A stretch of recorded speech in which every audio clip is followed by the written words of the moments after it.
celui dont les mains m'ont façonné, Seigneur. Je me réjouis, Seigneur, de toi. Il est celui dont les mains m'ont façonné, source de vie, source de joie. Il est celui qui bâtit mon avenir, ma destinée est dans sa main.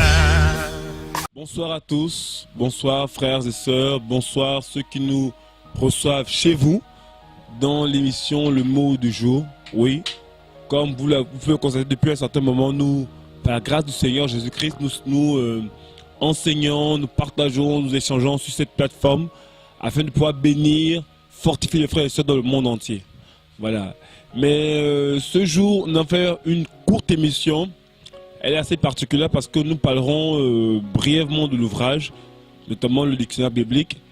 Et là, on va expliquer un peu comment ça se passe. Parce qu'effectivement, je crois que depuis octobre 2015, le Seigneur m'a demandé de rédiger un dictionnaire biblique.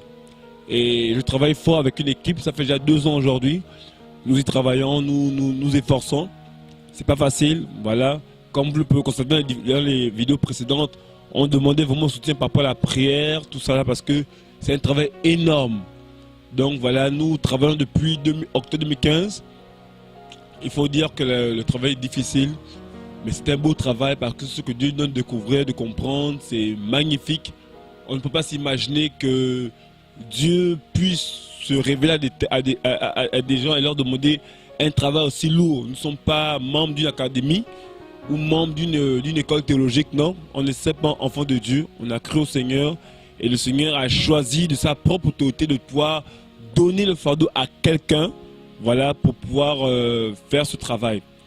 Donc depuis un certain moment, mon équipe et moi, nous travaillons, nous donnons à fond la caisse pour pouvoir fournir un travail de taille.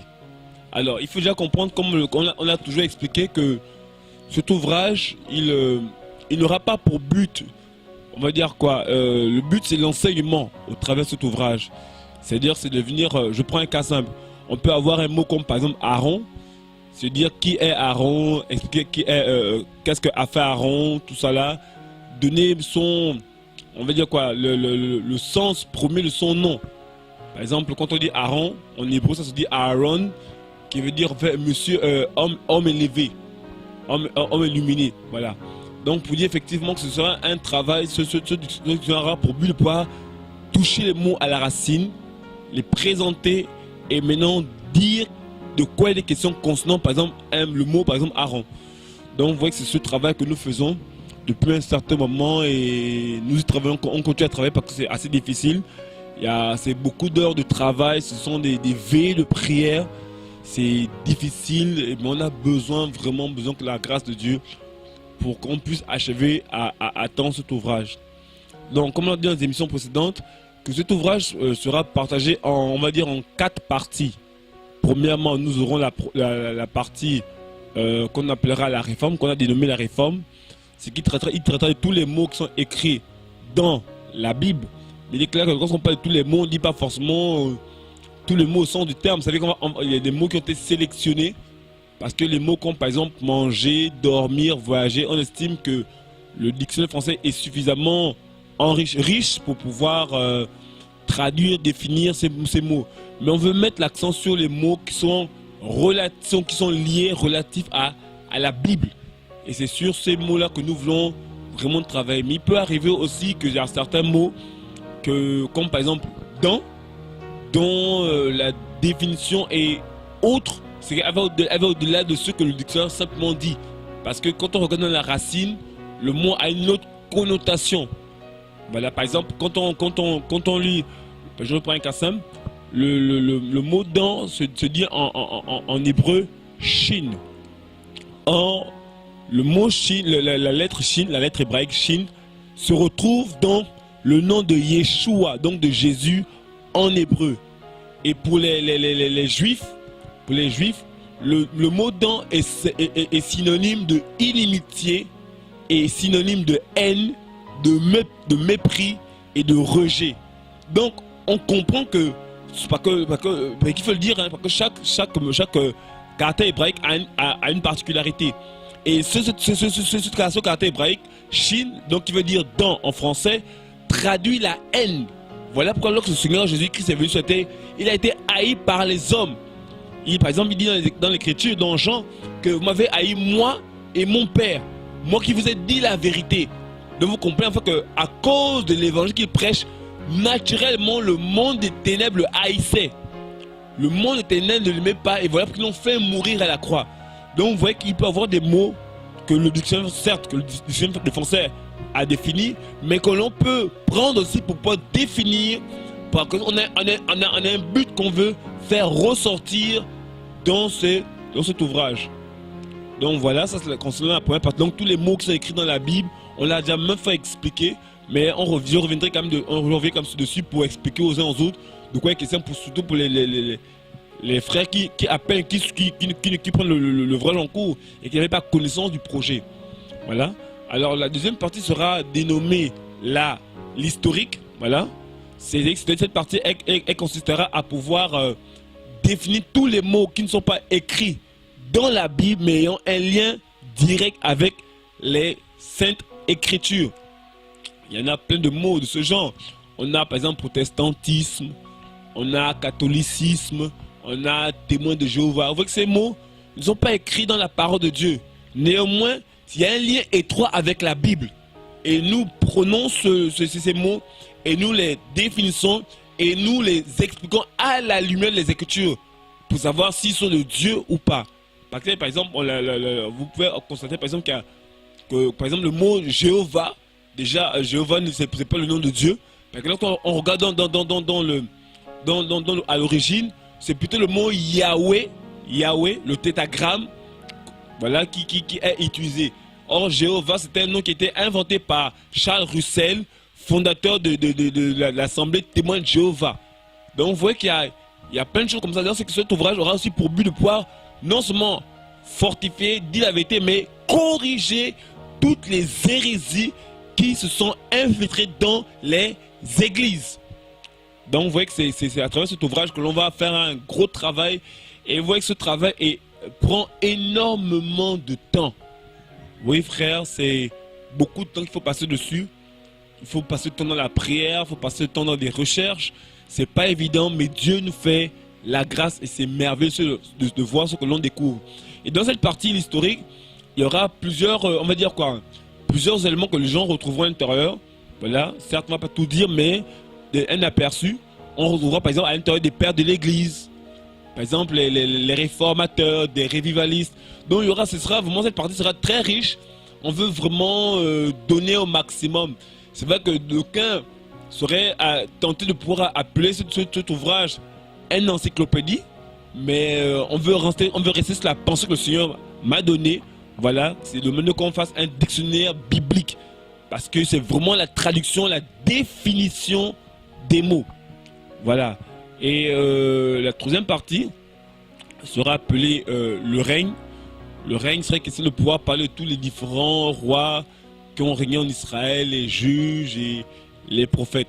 Donc voilà de manière un peu succincte tous les différentes parties qui seront contenues dans l'ouvrage. Et la dernière partie sera une partie annexe où il y aura les différentes renvoie par rapport aux différents ouvrages écrits que nous avons utilisés, parce qu'on ne peut pas inventer la roue.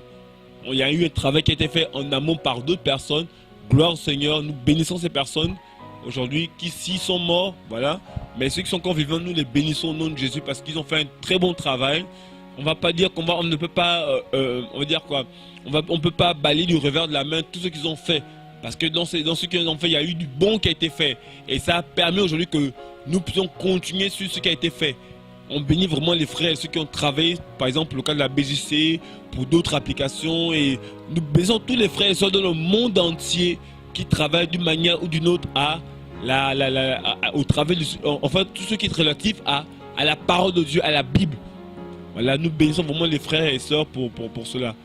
Alors, donc, voilà un peu de manière succincte ce travail qui se fait depuis octobre 2015. Aujourd'hui, nous sommes le 6 décembre 2017. Voilà, le 6 décembre 2017. Et nous avons dans notre première vidéo sur la présentation du projet du dictionnaire biblique, on avait précisé, en disant aux frères et sœurs, que l'ouvrage sortira décembre 2017, en décembre 2017. Et nous voulons demander aux frères et sœurs, voilà, au nom de toute l'équipe, nous voulons demander pardon, voilà, au monde entier, aux frères et sœurs qui certainement, depuis les nations, attendaient déjà la sortie de l'ouvrage, se disant que bon, on est en octobre, on est en décembre 2017, et comme les frères l'ont dit, ils vont tenir parole que l'ouvrage sortira. Mais nous voulons dire malheureusement que nous ne sommes pas en mesure de pouvoir répondre à ce que nous avons dit comme information. Mais nous voulons confirmer aux frères et aux sœurs que cet ouvrage va bel et bien sortir. Voilà. Nous voulons confirmer, encore demander pardon, parce que beaucoup s'attendaient à cela, mais nous voulons dire que c'est à cause de toute la quantité du travail que le Seigneur nous donne de découvrir, de comprendre aujourd'hui, qui fait que le travail, la sortie de l'ouvrage a été retardée pour, certainement par grâce de Dieu, pour l'année prochaine. Nous nous investissons, nous travaillons dur, c'est pas évident, voilà, mais nous nous efforçons à ce que l'ouvrage soit prêt pour l'année prochaine, frère. Voilà pourquoi nous sollicitons les prières de la part des frères et sœurs dans le monde entier, parce que c'est une œuvre spirituelle. Et laissez-moi vous dire qu'une œuvre spirituelle, elle est beaucoup combattue dans l'esprit. Il y a des combats dans l'esprit, il y a des attaques, on peut le ressentir, tout ça là. Dieu nous a parlé de ce que comment les entités ténébreuses se lèvent dans l'esprit pour que l'ouvrage ne sorte pas. Mais nous bénissons le Seigneur parce que la Bible déclare que nous sommes plus que vainqueurs par celui qui nous a aimé le premier. Et Dieu a donné des visions claires, voilà, que l'ouvrage sortira et il sortira. Et nous voulons encore le confirmer aujourd'hui que même si la dette a été reportée pour une date ultérieure, nous voulons le confirmer, frères aux sœurs dans le monde entier que ce ouvrage va bel et bien sortir. Voilà.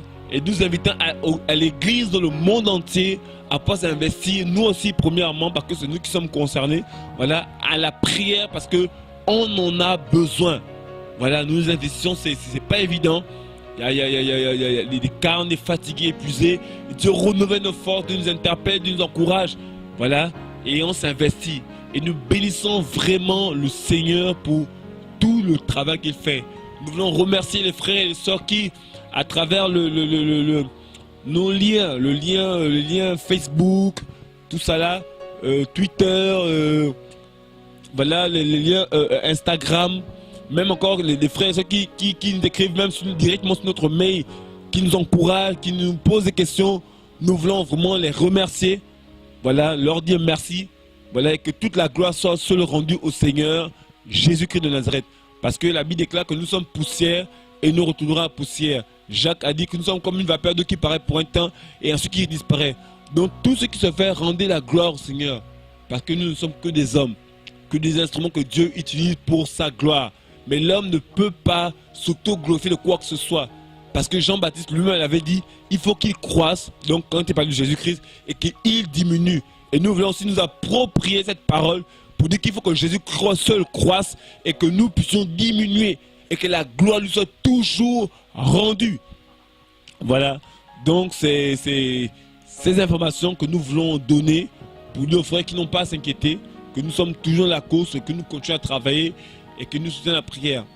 Et que ceux qui ont à cœur de nous soutenir, parce que il faut le dire que nous avons aussi besoin de soutien financier pour l'ouvrage, ils peuvent avoir tous les renseignements possibles sur notre site, qui, voilà, notre site www.dico-biblique.org.